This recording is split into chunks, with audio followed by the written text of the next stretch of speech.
Israel, America और Iran के बीच चल रहे युद्ध को लेकर भारतीय विदेश नीति की बड़ी आलोचना हो रही थी।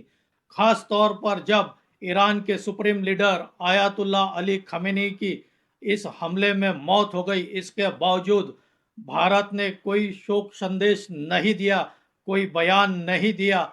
इस वजह से भारत सरकार की विदेश नीति की बड़ी आलोचना हो रही थी। भारत सरकार ने खमेनी की हत्या के 5 दिन बाद अपना शोक जताया। भारत की विदेश नीति यह इजराइल और अमेरिका की ओर झुकती हुई नजर आ रही थी। लेकिन ऐसा क्या हुआ पिछले 3-4 दिनों में कि भारत अपना रुख ईरान के प्रति बदलता हुआ नजर आ रहा है। भारत ईरान के साथ अपने संबंध सुधारने के लिए गर्मजोशी के साथ कोशिश कर रहा है। क्या मोदी सरकार को अपनी गलती का एहसास हो गया है और इसीलिए यह कोशिश की जा रही है? इसी पर हम आगे इस वीडियो में बात करेंगे। अच्छा लगे तो इसे लाइक करें, शेयर करें और मेरे इस चैनल को सब्सक्राइब करें। नमस्कार दोस्तों, मैं राजेंद्र दाइमा आपका स्वागत करता हूं मुंबई टुडे लाइव चैनल में। भारतीय विदेश नीति की सबसे बड़ी आलोचना तब हुई जब ईरान के युद्धपोत भारतीय उपमहाद्वीप में युद्ध अभ्यास कर ईरान लौट रहे थे और हिंद महासागर में अमेरिका के नौसेना ने इस युद्धपोत पर हमला किया और इसमें ईरान के 80 से ज़्यादा नौसैनिक मारे गए। यह हमला अमेरिका ने हिंद महासागर में आकर किया था। इस वजह से भारतीय विदेश नीति और कूटनीति की पूरे देश में आलोचना हो रही थी।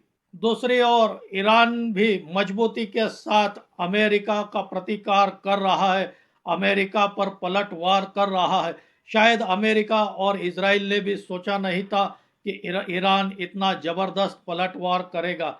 आज युद्ध को 15 दिन हो गए, लेकिन ईरान मजबूती के साथ अमेरिका और इजराइल का मुकाबला कर रहा है।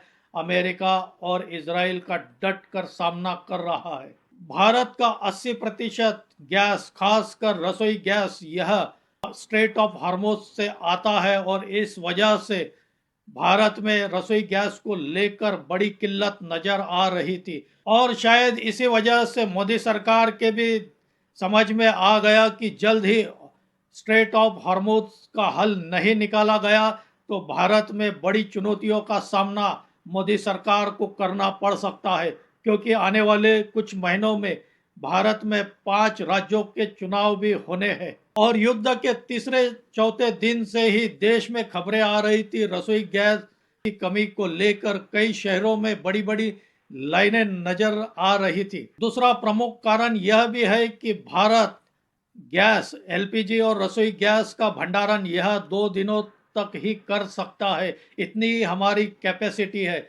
इस वजह से अगर स्ट्रेट ऑफ हार्मुज ईरान भारतीय जहाज़ों के लिए नहीं खुलता है तो देश में रसोई गैस को लेकर हाहाकार मच जाएगा।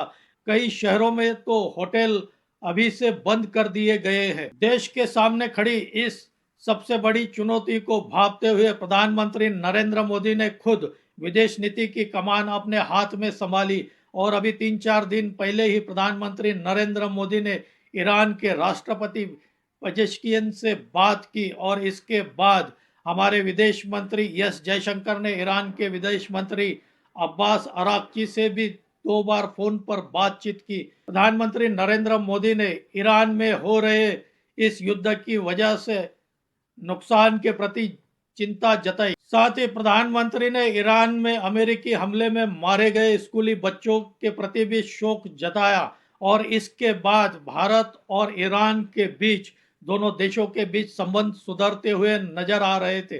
भारत ने ईरान के प्रति अपना रुख बदला है और इसका परिणाम भी अब सामने नजर आ रहा है, क्योंकि अभी 2 दिन पहले ही ईरान ने भारतीय तेलवाहक जहाज़ों को जाने की अनुमति दी थी और कल ही भारत के 2 जहाज एलपीजी गैस लेकर स्ट्रेट ऑफ हार्मुज से निकल चुके हैं। गौर बात है कि भारत ने अभी तक तटस्थ भूमिका निभाई थी। ईरान से भी हमारे काफ़ी अच्छे संबंध रहे हैं। ईरान की सरकार ने भी भारत सरकार की और अपना दोस्ती का हाथ बढ़ाते हुए स्ट्रेट ऑफ हार्मुज से भारतीय जहाज़ों को निकलने की अनुमति दे दी है।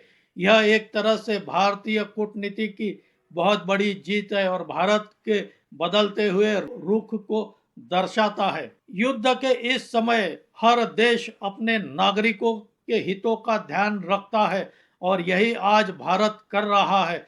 आपको याद होगा, एक महीने पहले ही अमेरिका ने भारत सरकार को रूस से तेल खरीदी करने के लिए मना कर दिया था, लेकिन आज वही अमेरिका सभी देशों को रूस से तेल खरीदने के लिए कह रहा है। दोस्तों, आपकी क्या राय है? क्या भारत ने सही किया अपना रुख बदलकर? आप भी कमेंट करके बताइए। मेरी ये जानकारी अच्छी लगी हो तो इसे लाइक करें, शेयर करें और मेरे इस चैनल को सब्सक्राइब करें। आज यही रुकते हैं। धन्यवाद।